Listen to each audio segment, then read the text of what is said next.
الحمد لله والصلاة والسلام على سيدنا محمد وعلى آله وأصحابه أجمعين. الحمد لله والصلاة والسلام على سيدنا محمد وعلى آله وأصحابه أجمعين. أما بعد فأعوذ بالله من الشيطان الرجيم. بسم الله الرحمن الرحيم. لقد كان لكم في رسول الله أسوة حسنة. صدق الله العظيم. اللهم صل على سيدنا محمد النبي الأمي وعلى آله وأصحابه وسلم.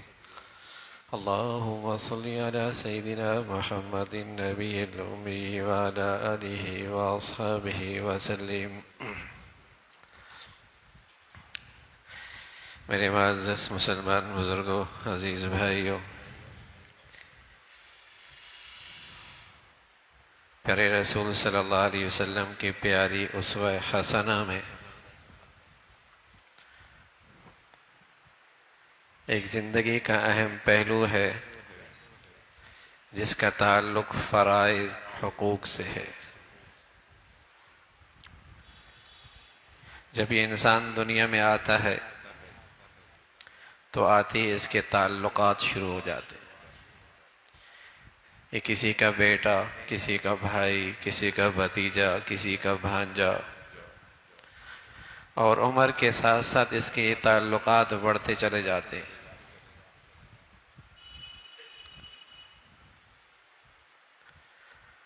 اب کچھ چیزیں ایسی ہوتی ہیں جو اس کی دوسروں کے ذمے، انہیں حقوق کہتے ہیں،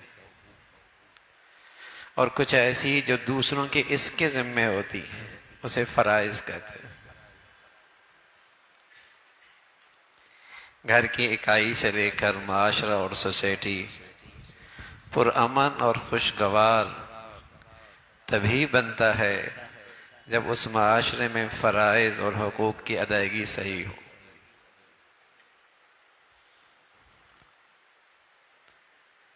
اور اگر اس فرائض اور حقوق میں کوتاہی ہوتی تو زندگی بوجھ بن جاتی.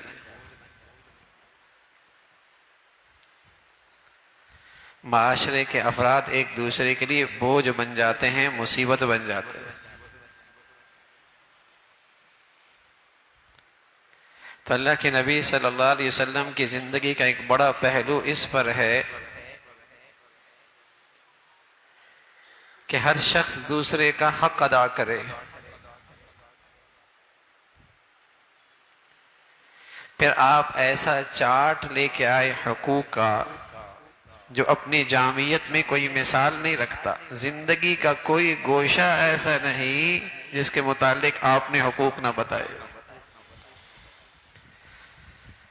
باپ بیٹا ہو، میاں بیوی ہو، بہن بھائی ہو، پڑوسی ہو، شہری ہو، غریب ہو، امیر، مسلمان ہو یا کوئی انسان ہو، کسی بھی انسان کے متعلق بلکہ آپ نے تو ایسا جامع چارٹ پیش کیا کہ انسان تو انسان، آپ نے حیوانوں کے حقوق بھی بتائے.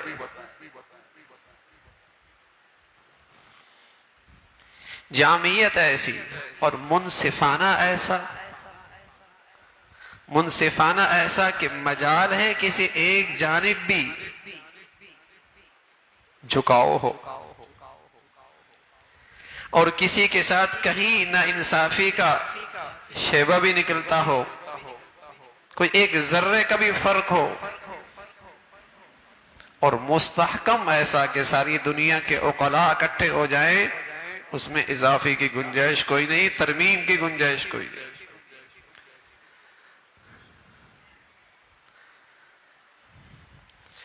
ایسا نظام لے کے آئے حقوق کا اور فرائض کا.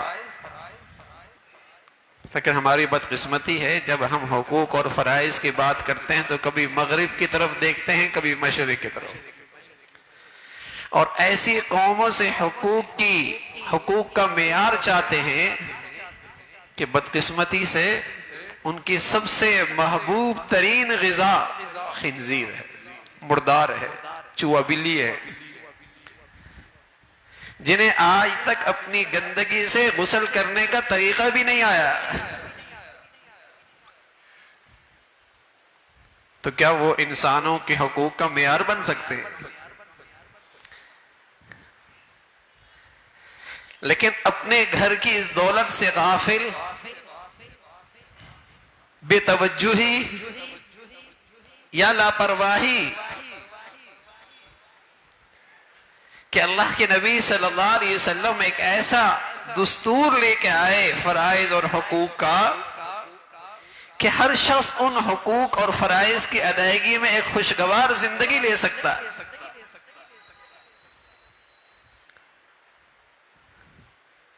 اس سے بہتر نظام حقوق اور فرائض کا دنیا پیش ہی نہیں کر سکتی۔ یہاں تو ایسا ہوتا ہے کہ انسانوں کے بنائے ہوئے ایک دائرہ حقوق کا متعین ہوتا ہے، اور آج ایک دن ایک چیز بنیادی حق کہلاتی ہے اور کچھ ہی عرصے کے بعد اس کے خلاف قرارداد آ جاتی ہے، اس کے خلاف مقالے لکھے جاتے ہیں۔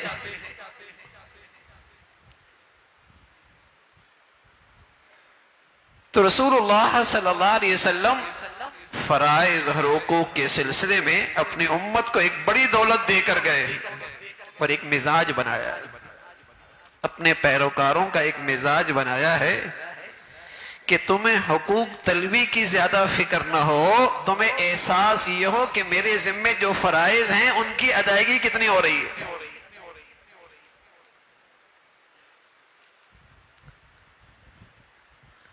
آج دنیا کی تہذیب تو ہر ایک کو اس بات پر اکسایا جاتا ہے نا کہ عورتیں مردوں کے مقابلے پہ کھڑے ہو جائیں، کسان مالکوں کے مقابلے میں کھڑا ہو جائے، مزدور کارخانہ والوں کے مقابلے میں کھڑا ہو جائے، اور دنیا میں دھنگا فساد ہے۔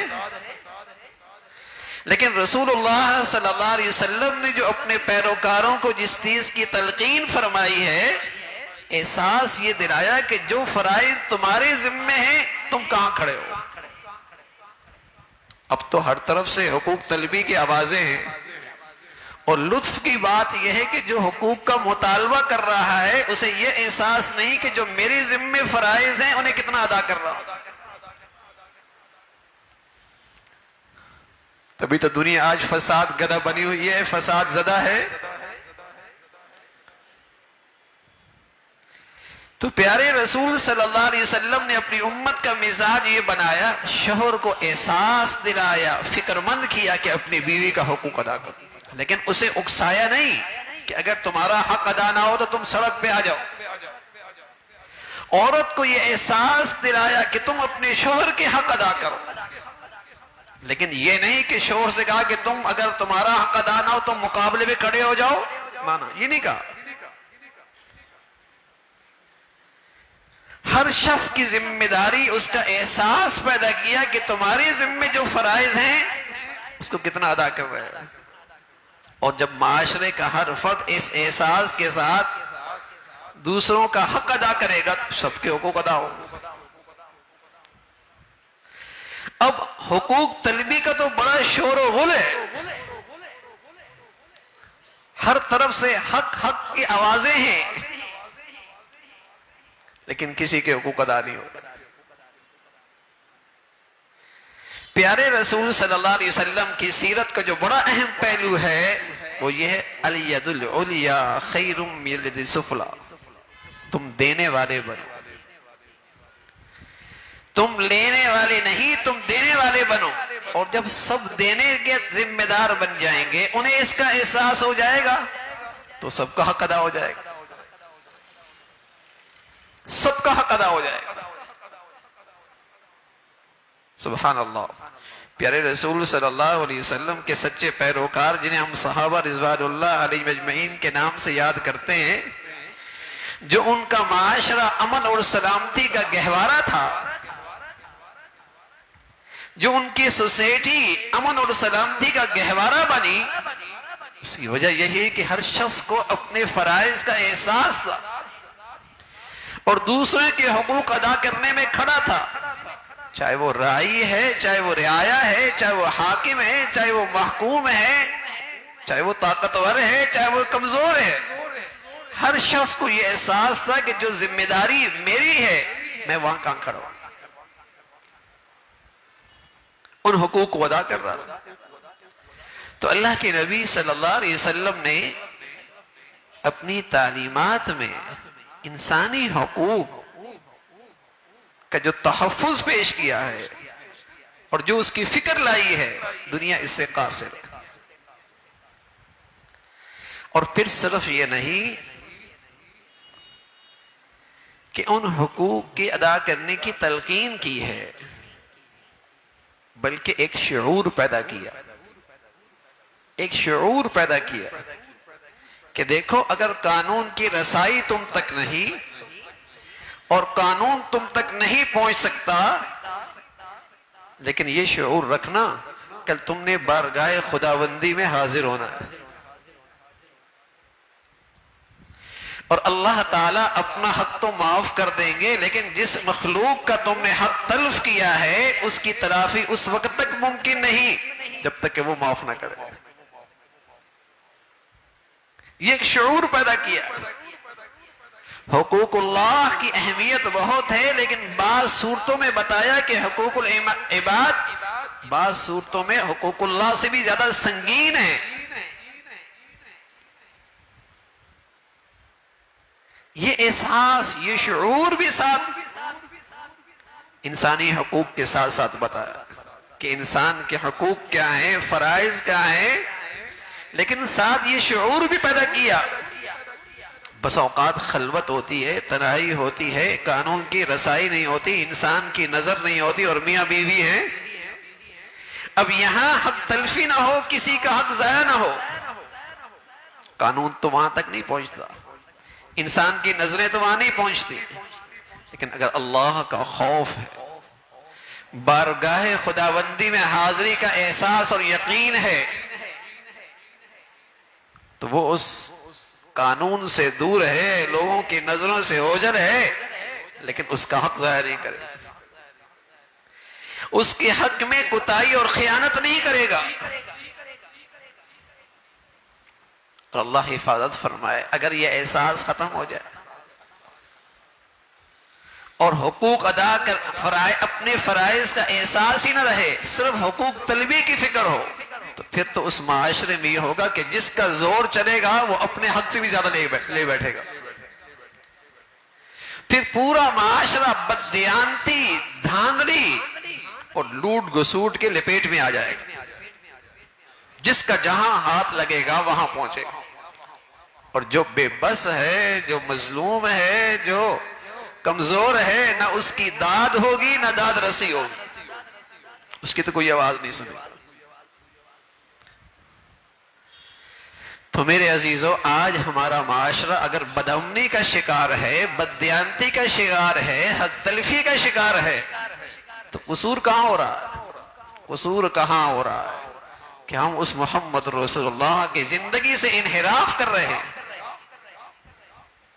مسئلہ صرف معاشرے کا اور سوسائٹی کا اور قومی سطح کا نہیں ہے، گھر کی دہلیز کے دیکھ لیجئے، آپس کے تعلقات کی زندگی دیکھ لیجئے، وہاں بھی ہر شخص دوسرے سے شاکی نظر آتا ہے،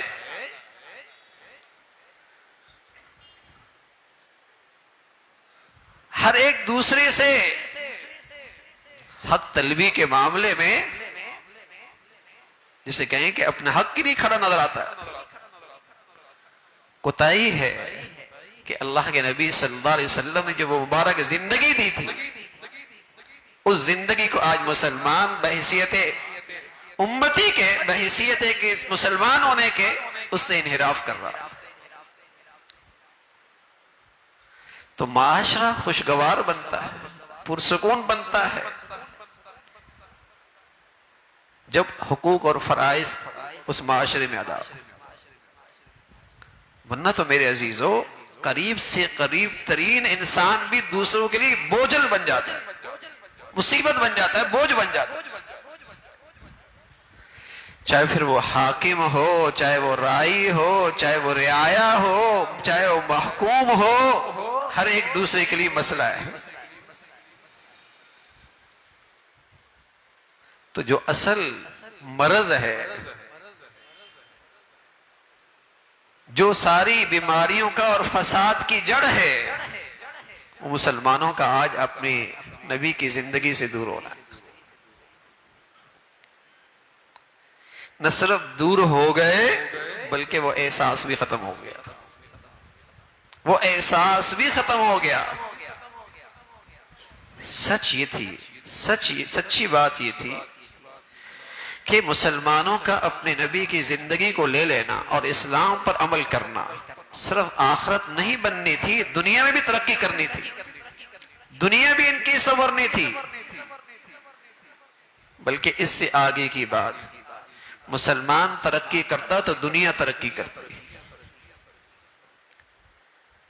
مسلمان ترقی کرتا تو دنیا ترقی کرتی۔ لیکن چونکہ آج مسلمانوں کے اوپر زوال ہے تو دنیا آج فساد زدہ ہے۔ آج دنیا میں مسلمانوں پہ زوال ہے تو آج دنیا فساد زدہ ہے۔ مسلمان تو وہ قوم تھی جس کی ترقی سے عالم ترقی کرتا، جس کی پرسکون زندگی سے دنیا کو سکون کی خیرات ملتی، لیکن جو دولت اس کے پاس تھی رسول اللہ صلی اللہ علیہ وسلم کی مبارک زندگی کی شکل میں، جس میں ہر شخص کے حقوق تھے اور جس میں ہر شخص کے ذمے فرائض تھے، باپ ہے، بیٹا ہے، حاکم ہے، رعایا ہے، مالک ہے، کسان ہے، ہر شخص کے فرائض ہیں اور ہر شخص کے حقوق موجود ہیں۔ لیکن آج ہر ایک دوسرے کے لیے مسئلہ، ہر ایک دوسرے کے لیے بوجھل، ہر ایک دوسرے کے لیے مصیبت، ان حقوق کی رعایت نہیں ہے، ان فرائض کا احساس نہیں ہے۔ تو میرے عزیزو، نجات کا راستہ، فلاح کا راستہ، صلاح کا راستہ رسول اللہ صلی اللہ علیہ وسلم کی پیارے زندگی، آپ کی اسوہ حسنہ ہمارے لیے بہترین رہبر ہے، رہبر رہنما ہے۔ اس زندگی پہ اپنے آپ کو لے کے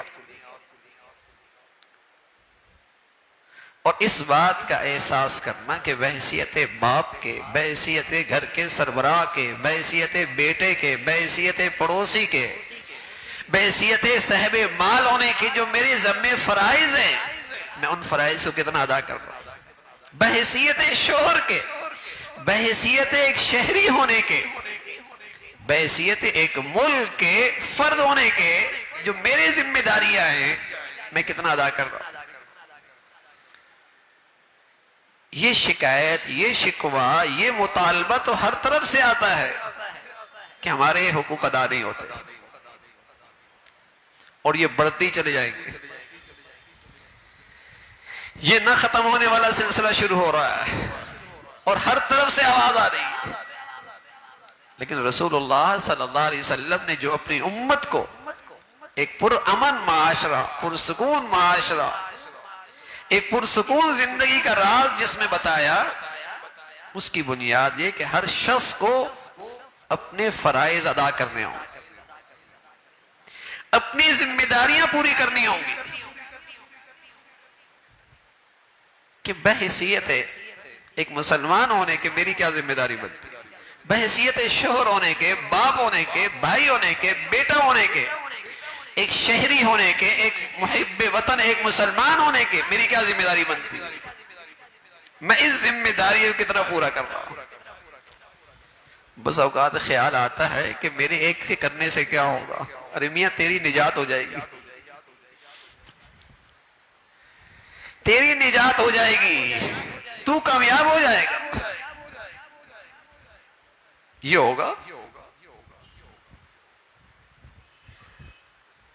تو یہ رسول اللہ صلی اللہ علیہ وسلم کی زندگی کا ایک سبق ہے کہ ہر شخص اپنا محاسبہ کرے۔ ہر شخص کو اللہ رب العزت نے ایک دائرہ کار دیا ہے، اس دائرہ کار کے کچھ ذمہ داریاں اس کے سپرد ہیں، کچھ فرائض اس کے ذمے ہیں، کچھ کی ذمہ داریاں اس کے سپرد ہیں، اس کے کندھوں پر ہیں۔ ان کی ادائیگی میں کہاں کھڑا ہے. اور اگر ہم یہ کھڑے ہو جائیں تو چراغ سے جلا چلے گا نا، خیر سے خیر پھیلے گی، نیکی سے نیکی بڑھے گی، چراغ جلتے چلے جائیں گے. لیکن اگر محض سوچ اس حد تک رہی کہ ہمارے حقوق ادا نہیں ہو رہے، تو رسول اللہ صلی اللہ علیہ وسلم نے اپنی امت کا یہ مزاج بنایا ہی نہیں. اس سے فساد بڑھے گا، اس سے بدامنی بڑھے گی، اس سے بدامنی بڑھے گی، اس سے عدم استحکام کی شکلیں اور نئی شکلیں اختیار ہو جائیں گی. یہ مزاج بنایا ہے کہ ہر شخص معاشرے کا اپنے فرائض، اپنی ذمہ داریوں کا احساس کرے اور ان کو ادا کرے. اور وہ معاملہ اتنا آسان نہیں بلکہ سنگین ہے. اگر ان فرائض میں کوتاہی کی تو بارگاہ خداوندی میں اس کا محاسبہ ہوگا، اللہ کی بارگاہ میں اس کا محاسبہ ہوگا. رسول اللہ صلی اللہ علیہ وسلم فرمایا کرتے تھے تم میں سے ہر شخص بھی تو ذمہ دار ہے، اور اس ذمہ دار کے ماتحت کچھ لوگ ہیں. ہر شخص بھی تو ذمہ دار ہے اور اس کے ماتحت کچھ لوگ ہیں، تو تم سے ان کے بارے میں تو باز پرس ہوگی نا. تمہاری جو چھوٹی سی سلطنت تھی، چاہے وہ گھر کی شکل میں ہو، اولاد کی شکل میں ہو، بچوں اور بیویوں کی شکل میں ہو، دکان کی شکل میں ہو، فیکٹری کی شکل میں ہو، کارخانے کی شکل میں ہو، تمہاری بھی تو ایک سلطنت تھی. تم سے یہ باز پرس ہوگی نا اس سلطنت پہ تم نے اپنے اللہ کو کتنا راضی کیا اور اپنی ذمہ داری کتنی پوری کی ہے.